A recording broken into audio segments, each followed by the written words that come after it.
it's never over until you get the fourth win. What kind of a chance do you put your foot down and go 3-0?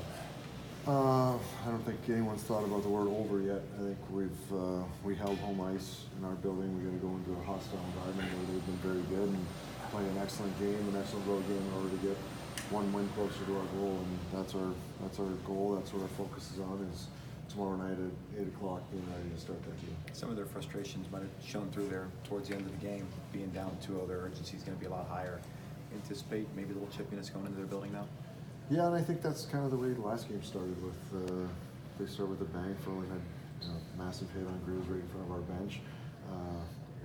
Might have woke him up a little bit and sparked him, but great response by him. And I think that kind of drove the effort from our guys that he's willing to play through a huge hit like that and go out there and be productive, that everyone else is on board. And from a younger guy to do that, it was fantastic. Going into their building, it's a tough place to play, tough place to win, and we've got our work cut out for us. And but we got the day of rest today, so we should be firing on all cylinders with plenty of energy to go in there and have a great effort. David, with the way the playoffs began, and you kind of the extra guy up top, now you're scoring. I mean, did you envision the way it's going now? I mean, I was hoping this was the way it would go, that I'd get a chance and I'd be able to be productive and be in the lineup on a regular basis. But I'm not taking anything for granted. I feel like every game I got to earn my opportunity to be in the next game and be a part of being on the ice for these battles. And we've had some success as a group, with me in there, without me in there. So I think that's part of our hallmark and why we've been successful. You've had, Stephen Camper step in and score a huge goal in game one of this series. You've had other guys, Carson Kuhlman, who's played a huge role against Toronto and getting in on forechecks and being the kind of the match to their small speediness that they have. So we've had different guys stepping up and in and out of lineups, and the support that you get when you're out of the lineup, and there's a little camaraderie with a small group of guys that aren't playing, and that's huge for keeping your head on your shoulders and being ready for that opportunity when it presents itself. How much does that depth make you difficult to be beaten when you're rolling lines, when guys are contributing, third line's kicking in like it is now? Yeah, it's a staple and a necessity, I think, of having a deep run is you need to have depth, because you're going to have injuries. Maybe not suspensions, you don't count on those, but when they happen and Connor Clifton can fill in admirably for Charlie McAvoy, that's a huge, feather in your cap to have. On the forward side, maybe you can hide a guy a little bit better if there's an absence, but on the defensive side, to have the guys that we have that are waiting in the wings if necessary, who knows what happens, but those guys are willing and able and admirably jumping in when they need to be. David, your team has gone on the road and come up with some big wins this postseason in some tough environments. What is it about your team that allows you to do that?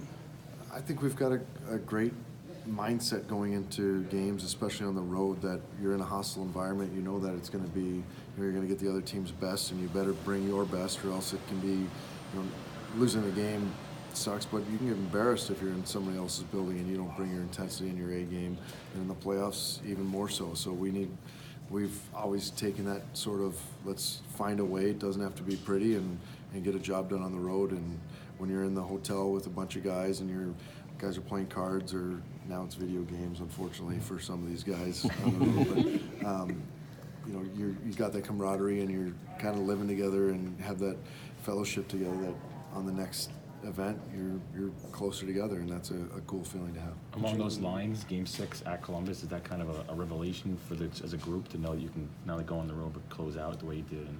Yeah, I think that was a pretty good statement game of how we got some good clanks off the post that went the right direction, but maybe that's all they had when Tuukka was standing tall.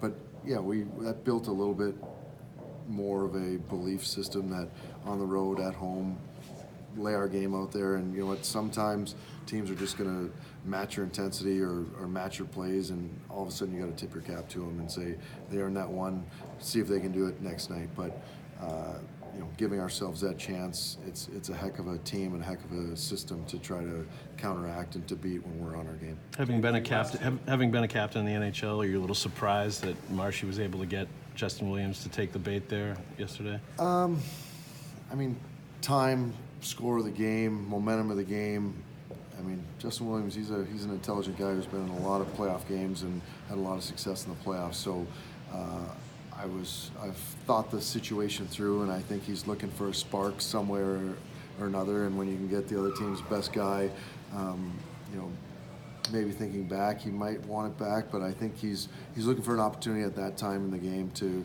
try to change momentum and, you know, maybe gets Marshy to react, and all of a sudden they're in a scrum situation, and all of a sudden he's got his guys pumped up and a little bit momentum for him. Marshy did a heck of a job keeping his composure and, you know, getting onto the power play and doing what he does best. Dave, when you mentioned the depth earlier, when you're in among the series, and you have depth that you can, not just players in uniform, but the guys you can put on the ice and accomplish things, how much does that improve your chances, you know, not getting worn down and people who are tense? Yeah, it seems like in the playoffs, if you're winning games, there's not a lot of lineup changes because what you're doing is working. So I don't know that we're changing lineups just to keep fresh legs or keep fresh bodies in there. But in the instance of injury or a guy that's nicked up and he's a maybe it's an easier call to say, well, you know, we'll throw Camps in there. You get a couple days of rest to be a lot healthier when you come back in. And Camps is an able body that can fill the position, and we won't miss a step. And those are luxuries that maybe we have that other teams might not have that at this time. I guess what I mean is that you guys don't have to overplay anybody. You know, No, and which rolling 4 lines, the minutes were pretty equal last night. Up and down the lineup, maybe save some power play guys that got a little extra time there. But when we're even strength, rolling 4 lines, we've got capable guys that either bring us energy, bring us puck possession, bring us some jam, or bring us some skill and offensive prowess, and that's all the hallmarks to our game. Thanks, Max. Thanks a lot. Thanks, David.